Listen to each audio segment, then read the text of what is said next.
Hey folks, welcome back to the channel.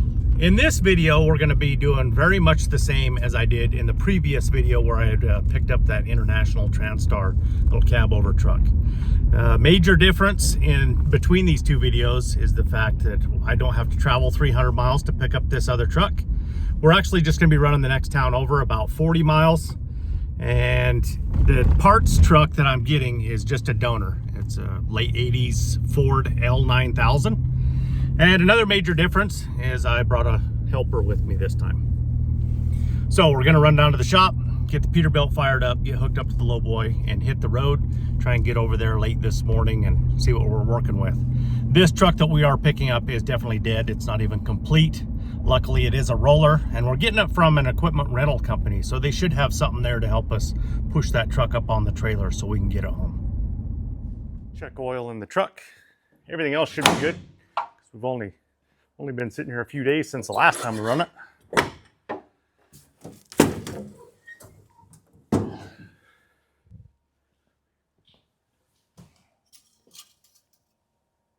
Oh yeah, we're good to go.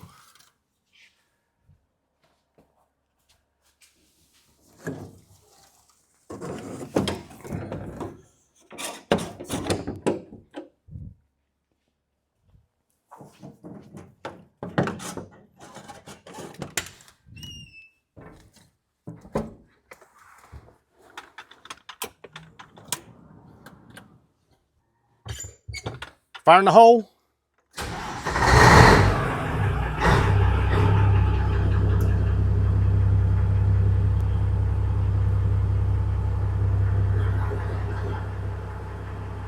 Looks good.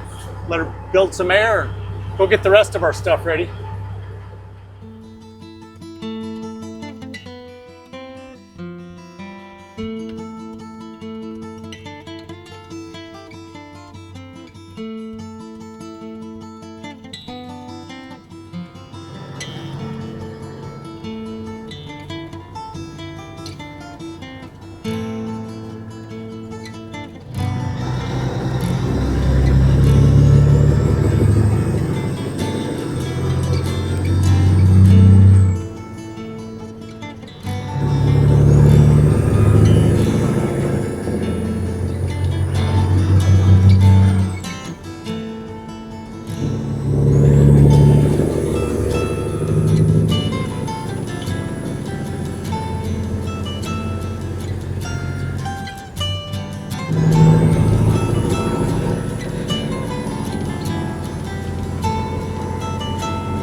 Well, it was a really easy trip. Got this thing back here to the shop. Now we can take a look at it.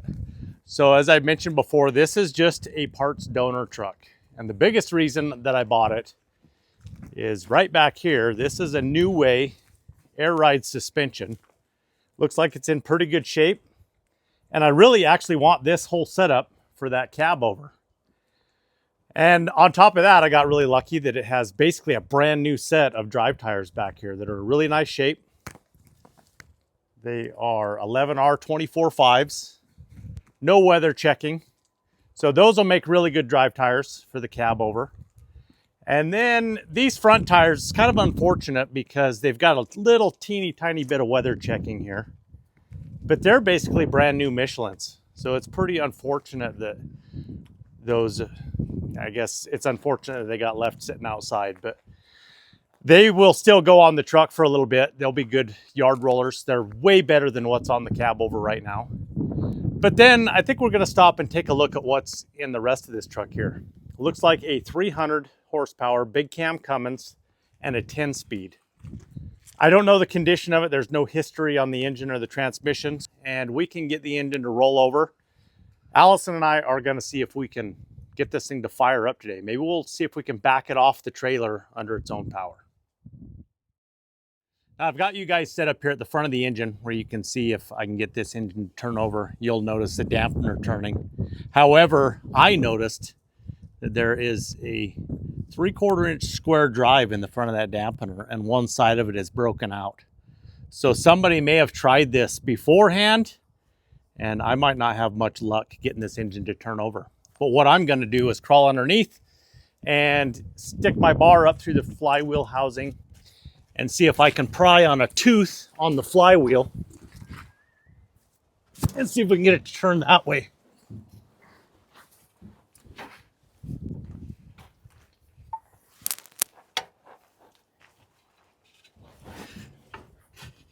Oh, nope, that's not very good. Oh, something moves a little bit.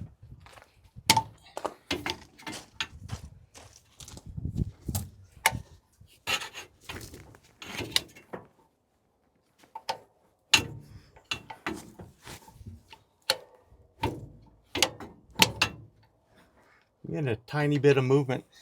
Hey, will you jump up and make sure that this thing's not in gear? Yes. Ugh.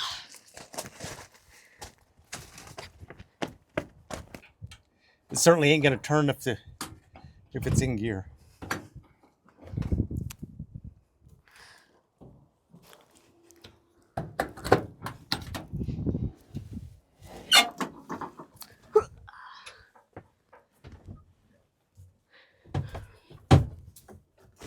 Oh, is that stuff in your way? Not too bad.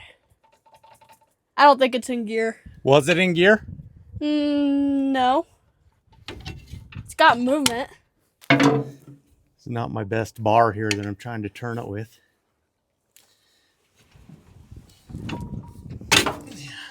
Yeah, I don't know. Not looking too good.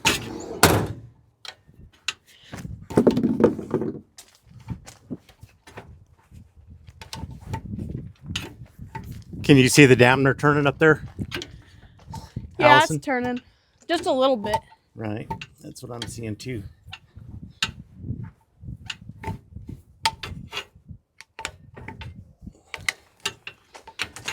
I should have thrown it in gear when he was pushing me with that backhoe.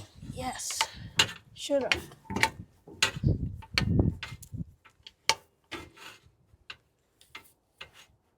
Ow. Careful. Now we'll see if there's any water in the oil here.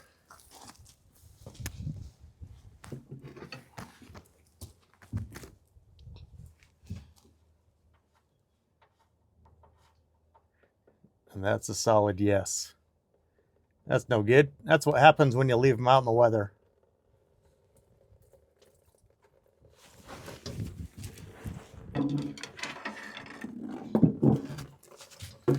I don't know, is that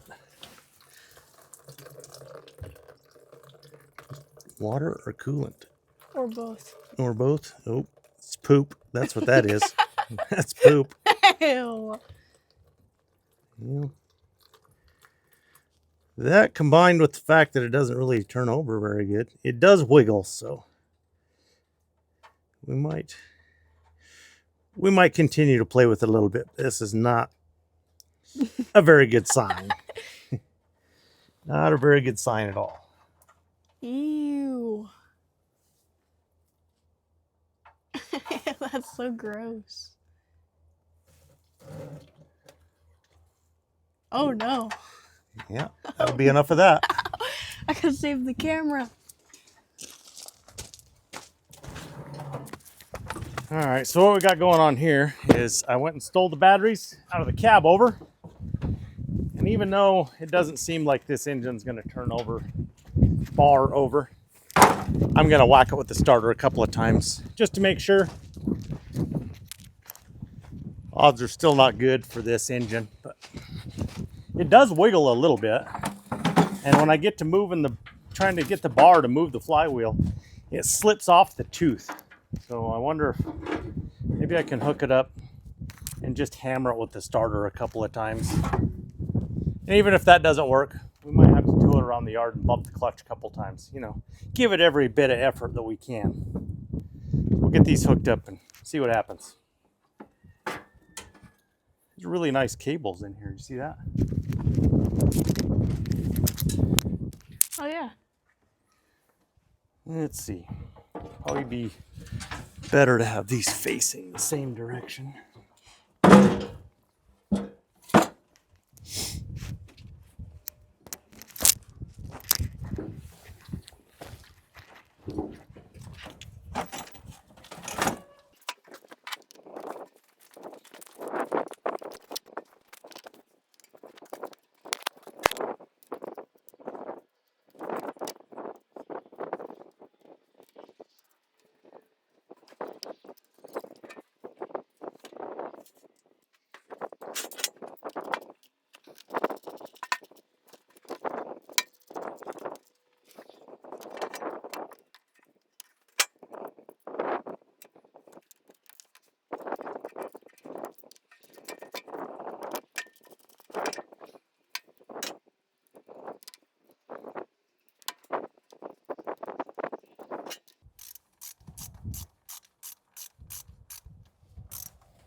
Now I got to figure out something for a key. This truck didn't come with a key.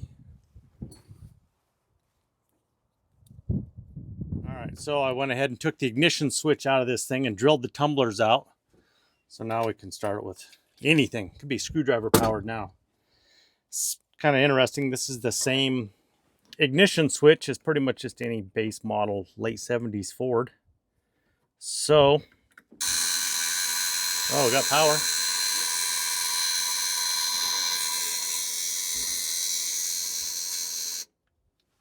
Cool. That part kind of scared me when that buzzer started going off.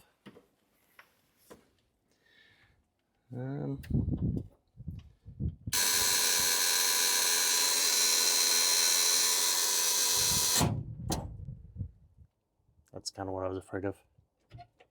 Oh, it must have arced the batteries or something.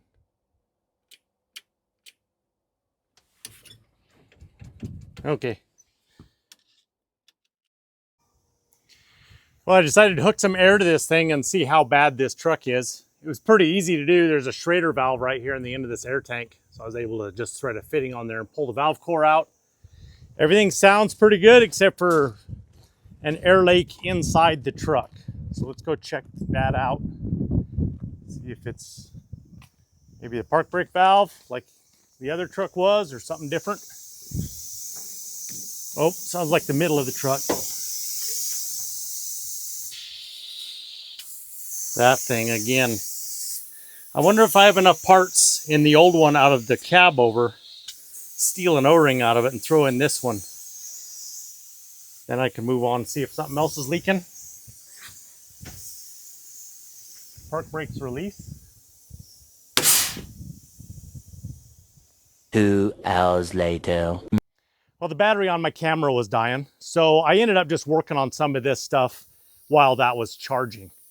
I didn't gain a whole bunch on my air leak up there. There's just nothing I can do without the O-rings for that unit. And it's just like the cab over. The O-rings themselves have basically turned to goo. I slapped some stuff in there, a couple of regular O-rings. It's a little bit less leak than it was before, but it's still not sealing up. That is, in fact, the worst leak on the truck. I've got a very slight leak on this hose that I don't even know what it's for. Everything else is pretty solid. Also, the engine turns over. I ended up just letting the batteries charge up and just hammered it a couple of times with the starter and kind of broke it through whatever was keeping it from turning. And it doesn't really sound great. I'm not 100% sure that there's a lot of hope for this thing. So as I was rolling it over, for a moment, I heard a little bit of a clackety-clack on that side of the engine, and that seemed to go away. But on the top side of the engine, maybe in the cam follower area, which I know that's the bottom of the engine, but maybe valve train up in here somewhere, it had a little bit of a squeakity squeak going on. So we're gonna try and fire it up anyway and see, what develops from those noises. Now, as you've seen earlier, what we drained out of the oil pan was pretty much just poop. There was some water and then oil with the water mixed in with it, clumpity stuff. What I ended up doing was draining as much of that out as I could. You probably about a half a gallon to a gallon of that kind of sludgy stuff on the bottom of the pan there. I got that out, and we're gonna see if the thing runs and doesn't make absolutely terrible noises. I'm not gonna take the time or spend the money on decent oil in this thing if it has something bad wrong with it.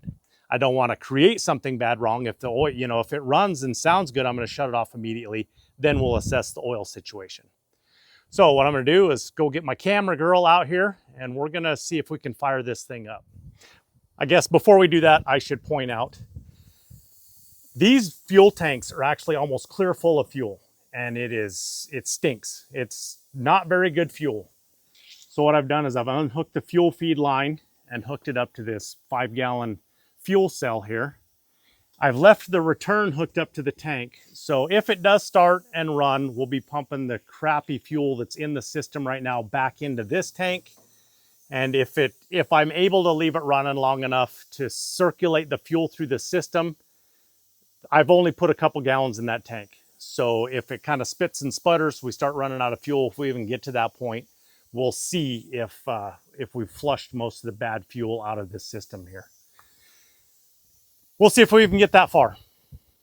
I don't know how long this is going to take or what it's even going to do for sure. We'll just crank her over and see what happens.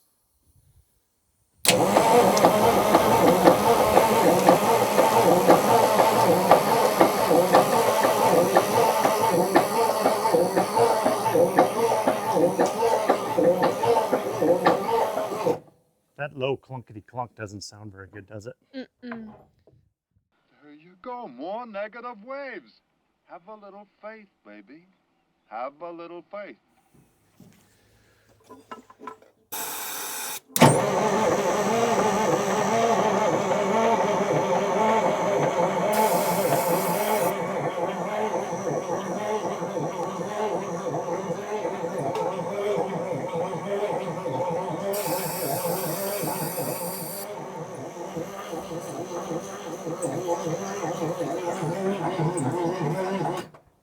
Won't even try to fire on either. It's kind of cranking a little slow though. It's not that cold out. I would think it would at least bark a little.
Well, yesterday we had to throw in the towel. As you can see, I had Allison jump in the truck here. We just bounced it off the trailer over there and then used a little huff loader to push the truck over closer to the shop so I could continue working on it today. However, we've got some lovely weather again this week, and it's not exactly optimal for working on this thing. But I'm going to go ahead and make an attempt to fire this thing up about one more time, I think. I've left the trickle charger on the batteries all night. It's indicating that they're fully charged, so we should get a pretty good wing on that starter. I think I'll set you guys up on the side over here, and I'm going to give it a snort of ether, hit the button, and see if it'll bark off. If it'll start up, that'd be great. If not, it is what it is. I didn't buy this thing for the engine. We're just kind of playing around with it at that point. The good thing is it is close to the shop and it holds air pretty good, so I can air this truck up and swap it with the Transtar over there. Transtar is just sitting there out of the way for now. I actually need to get moved over closer to the trailer, because if you're sitting next to the crane, that's not a good sign. And that's where this truck is going to end up either way. On another note, before I stole the batteries for this truck out of the Transtar, I did go ahead and crank it over. It's been sitting for about 5 days, and it wasn't really cold, but it, maybe 45, 50 degrees yesterday. Cranked over about 3 times, popped off, and started right up. So that's a good sign. That really honestly means I can go ahead and throw these batteries back in that truck and park it about wherever I want in the yard, and be able to start that truck up and move it if needed. So I'm going to set you guys up. Let's see if we can get this thing to fire up this morning.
Well, it doesn't really sound half bad, actually.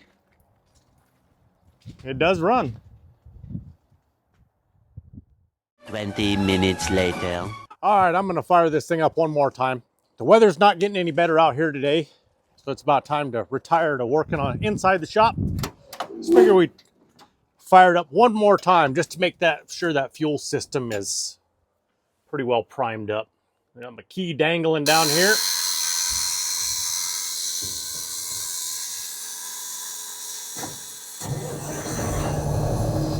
Oh yeah. Like about 40 pounds of oil pressure at idle. It really doesn't sound too bad at all.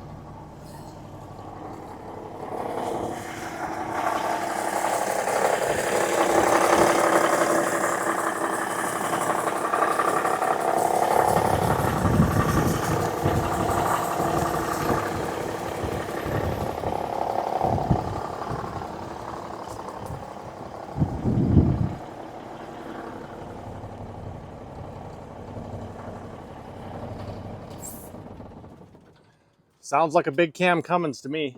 I don't want to run it any more than that with the oil that's in it, but yet I still don't really want to put new oil in it. We'd have to change both those filters. And I got a feeling that maybe somebody's got the theory that the oil cooler is bad. So it does look like coolant that was in the oil. Kind of tasted like coolant in the oil. And I've noticed, I was messing around here, these two bolts right here were loose. This bolt was loose. The dipstick has partially been removed. The oil feed to the turbo was loose and the oil drain to the turbo was loose. So I'm wondering if it wasn't getting coolant in the oil and somebody was getting ready to change that oil cooler. So I don't want to put a bunch of effort into, changing oil, and I'm not going to put a radiator in this truck and confirm that it's getting coolant in the oil. As far as I'm concerned, this is a good core. That's about it. I might know a couple of people that might need this thing. And if they want to go to the trouble of maybe changing the cooler or pressure checking the cooler, change the oil, it might work good for them. I just don't need this thing around here. Well, I guess really the last thing I need to do with this truck for now is get it moved over closer to the crane and out of the way of my shop here. So if I get this truck moved over where the International is sitting, I can actually just take this thing apart at my leisure when I get a little bit of time to tinker with some of this stuff, move the cab over out of the way, period. Park it along the fence until it's time to install some of this stuff. Probably what I'll end up doing is removing the cab, pull the engine and transmission, and then of course we've got all the stuff that I actually bought the truck for. Tires up front, I'll hang on to the front axle, and then this air ride suspension, and the rear differential, tires and wheels. So the rear differential in this unit is 355:1 gear ratio. That combined with the tall rubber overdrive 13 speed in that truck, that thing ought to motor right down the road if we get this stuff swapped over. And really the biggest reason for air ride is if we're moving stuff around the yard, it's pretty easy to just deflate the airbags and back the truck underneath whichever trailer I'm trying to move. For example, that trailer right there, I rarely ever put the feet down. There's a couple of blocks where that trailer parks. I simply back under it with the Peterbilt, air the suspension up, hook up my glad hands and wiring, and off we go. So having air ride on the International will be convenient. Not to mention, once you get a good load on it, the ride quality is pretty decent as well. So I think for now, I'm gonna go ahead, probably go ahead and cover up the turbo, even though it probably hasn't had that done in several years, and go work on something in the shop. I'll bring you guys back day after tomorrow after we get through the holiday, and maybe we'll get this stuff shuffled around and finish off this video.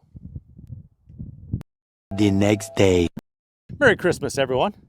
Well, it's a little bit breezy down here at the shop, but the sun is out and the temperature's not too bad. So I thought I'd come down here and play musical batteries between these two trucks. I'm gonna take the batteries back out of this L9000, put them in the cab over, and then I'm gonna drive that truck over to a spot in the yard where it can stay until I decide to work on that project.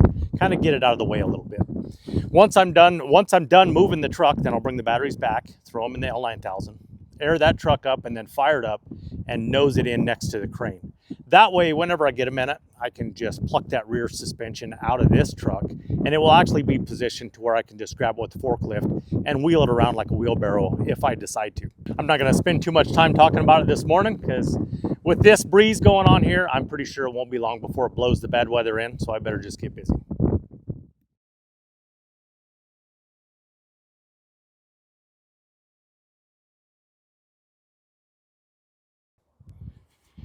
Well, one thing about swapping batteries back and forth between these trucks, if I can get it right a couple of times, I'll get pretty good at hooking this thing up correctly. So this truck here has got a 24 volt starter. So it's got a series parallel relay or a series parallel switch that takes this pair of batteries and puts them in series with this battery when it's cranking. So you get 24 volts to the starter. Nowadays they just run 12 volt starters. They can make better 12 volt starters than they could back in the old days, I guess.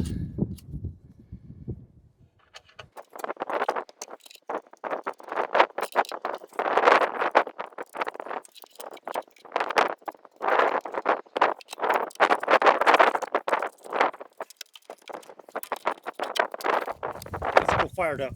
See if it'll fire up.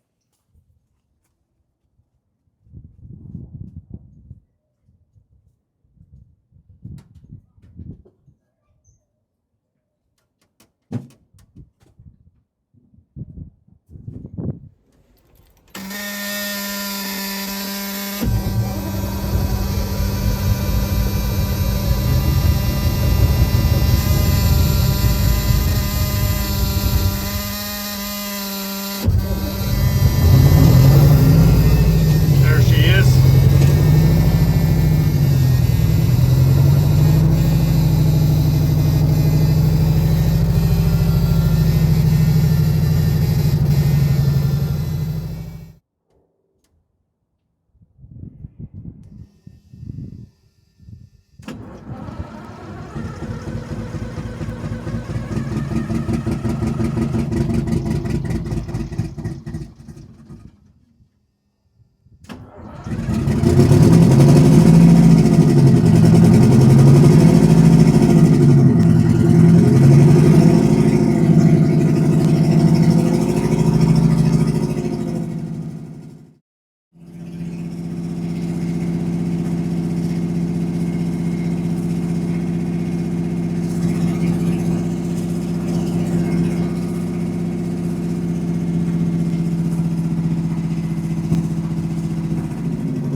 Well, let's see how this one fires up now.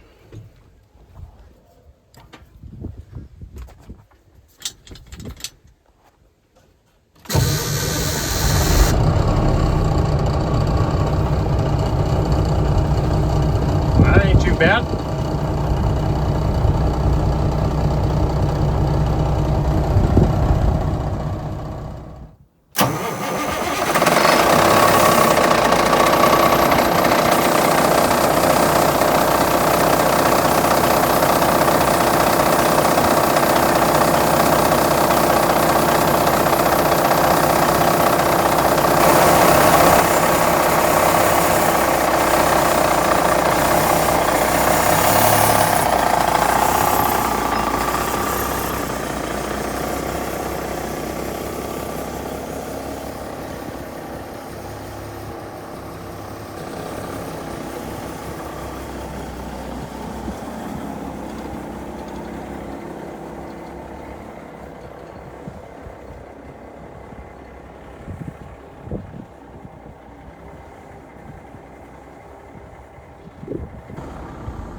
How about a little bonus footage for this video? I think since I'm moving batteries around anyway, I'm gonna go ahead and throw a couple of them in the old Michigan loader here, and we'll see if we can fire this thing up. It's been a couple of years since I've run this machine, so I'm gonna go ahead and pull the air filter, this boot off the turbo, have a shutdown plywood ready to go, something I can block it off if the rack decides to stick, and have this thing take off. I've never had a problem with this machine, but I've also never left it sitting this long. So I'm gonna go ahead and pop that boot off real quick, go find my piece of plywood, and then I'll put the batteries in here and we'll see if this thing will fire up today. See what kind of wrestling match we've got going on here.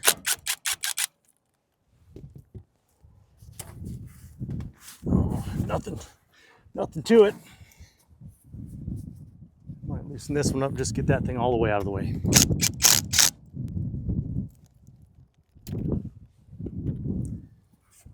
There we go.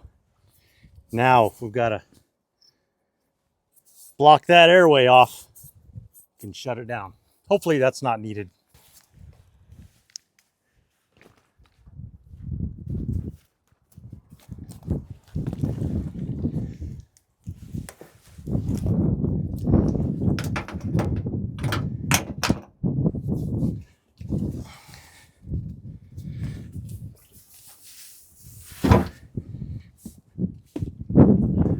These are much easier to handle than the ones I took out of here.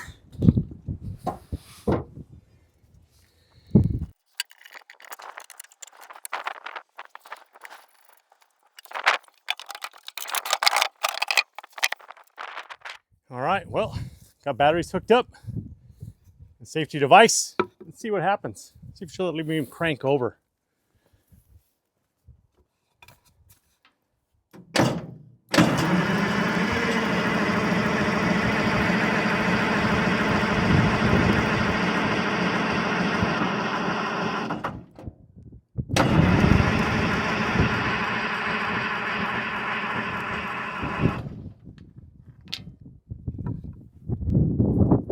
Pause.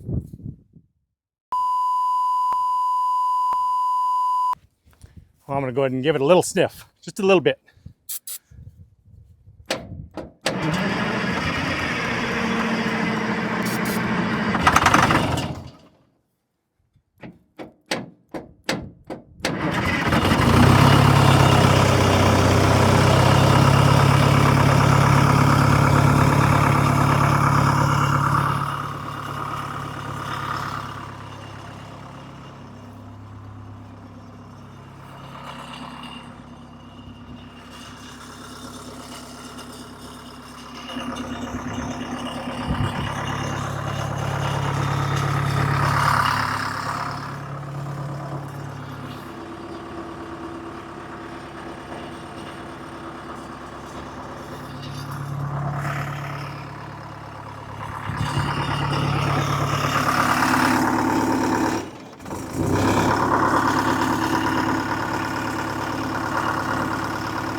How dare you?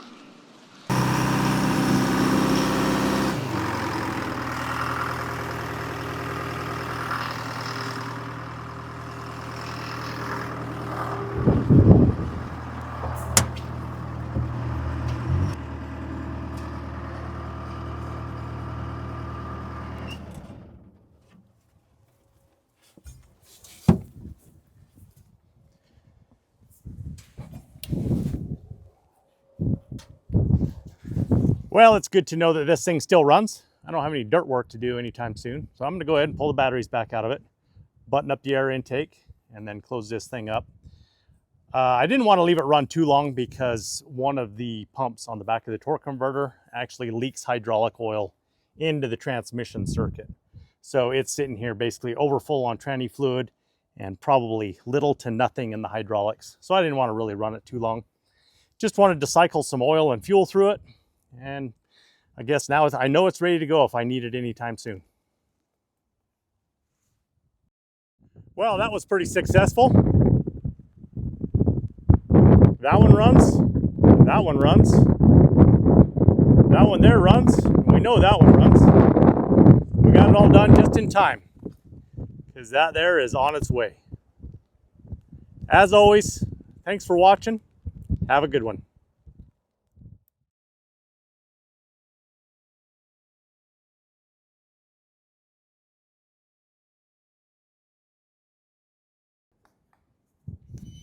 Wind is bullshit, huh? Ugh.